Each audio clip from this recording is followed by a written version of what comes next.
Donc, alors, on a fait ça.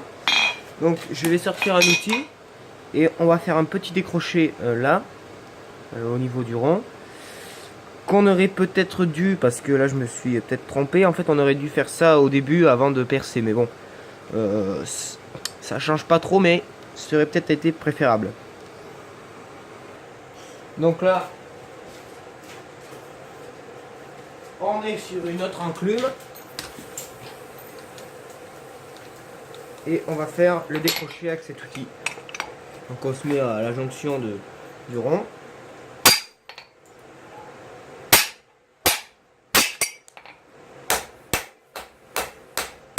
On vient juste un peu aplatir.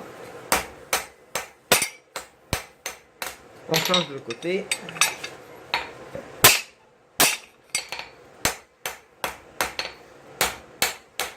Très bien. Donc voilà, un petit décroché. Donc, je vais venir.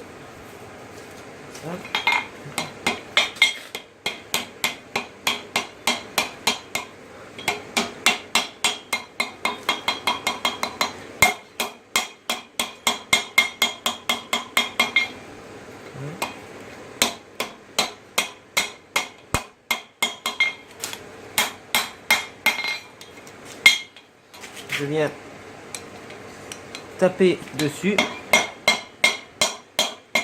le fer plat pour donner la forme un peu du rond de la bigorne. Donc là, pas ça trop mal.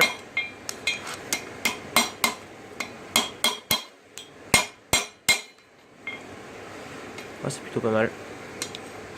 Voilà.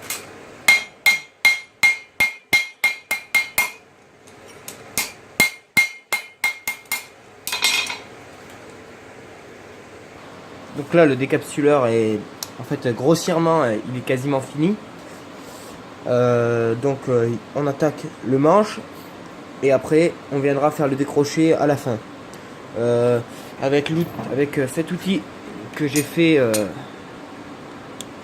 il n'y a pas longtemps, donc il y a 2 jours, une chasse apparaît, on va venir aplanir le décapsuleur. Donc si on n'en a pas, ben, on vient au marteau essayer de faire le plus droit possible, parce que si on veut le faire droit on prend voilà. Et parce qu'au début j'avais pas ça et du coup je me le suis fait, donc n'hésitez pas à le faire, c'est vraiment pratique.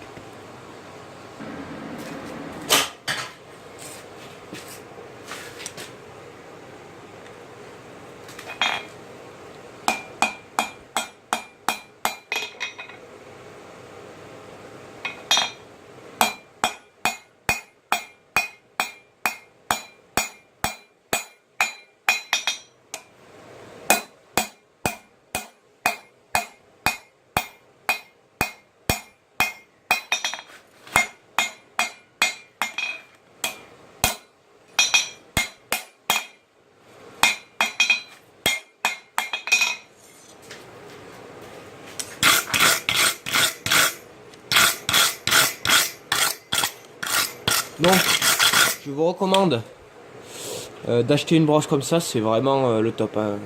Donc, je fais pas de publicité pour.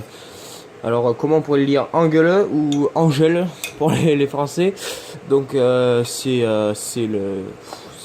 vraiment une affaire.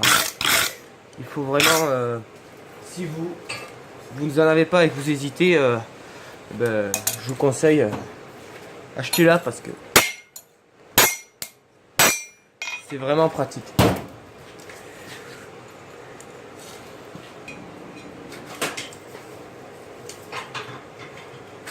Après la forme du manche, c'est vous qui la définissez, mais moi je vais faire une forme que je fais très souvent.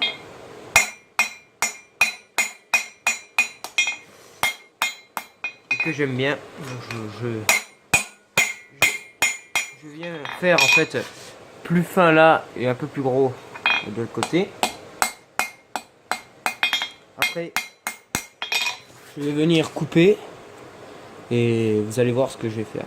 Alors pour les prochaines vidéos, je pense que je vais peut-être faire un chevalet, comment on appelle, non, un valet, on appelle ça un valet, en enclume, pour pouvoir justement venir couper, faire des choses précises sans que le morceau d'acier qu'on est en train de travailler bouge. Donc je pense que la prochaine vidéo ce sera faire un chevalet. Donc il y aura du coup l'exercice de l'angle, donc un angle à 90 que je vais essayer de faire à la forge. Donc j'en ai déjà fait, mais pour vous montrer un peu comment ça se passera. Et donc là, je pense que la prochaine vidéo ce sera un valet. Alors.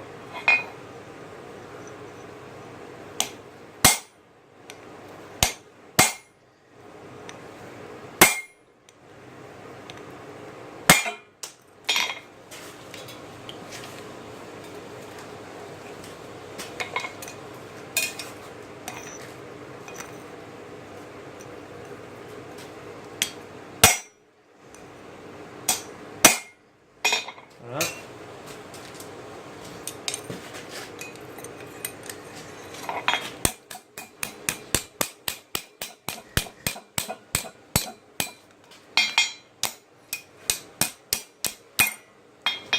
Et voilà.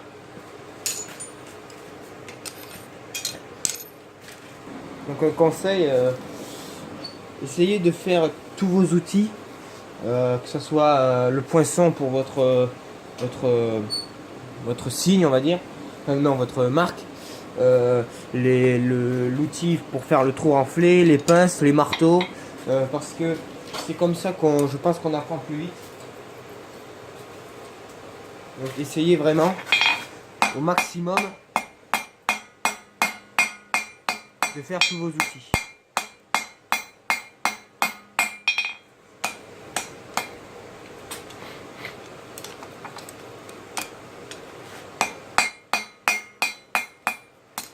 Ça, d'une part, ça entraîne à se débrouiller, parce qu'on ne sait pas forcément comment faire, mais ça nous apprend, voilà, à réfléchir, à avoir des petites astuces personnelles. Et je pense que c'est très sympa d'avoir ces outils qui sont faits par nos mains, par notre temps de travail. C'est un petit conseil.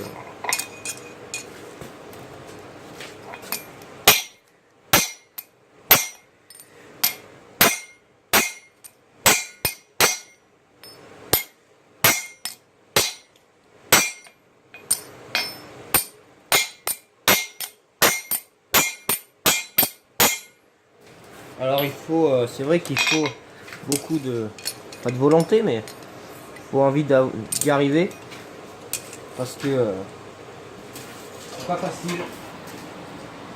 C'est pas facile souvent, il faut prendre des idées de chacun et les transformer à notre manière, parce que c'est vrai que c'est vraiment plaisant d'avoir ces outils.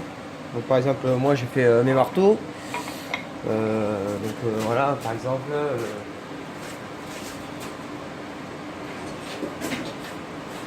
un autre marteau là, voilà, deux marteaux, mes pinces je l'ai fait, la chasse à parer je l'ai fait aussi. Donc n'hésitez pas à faire vos outils. Donc une fois que le manche est fait, on va passer à la partie 3 du décapsuleur.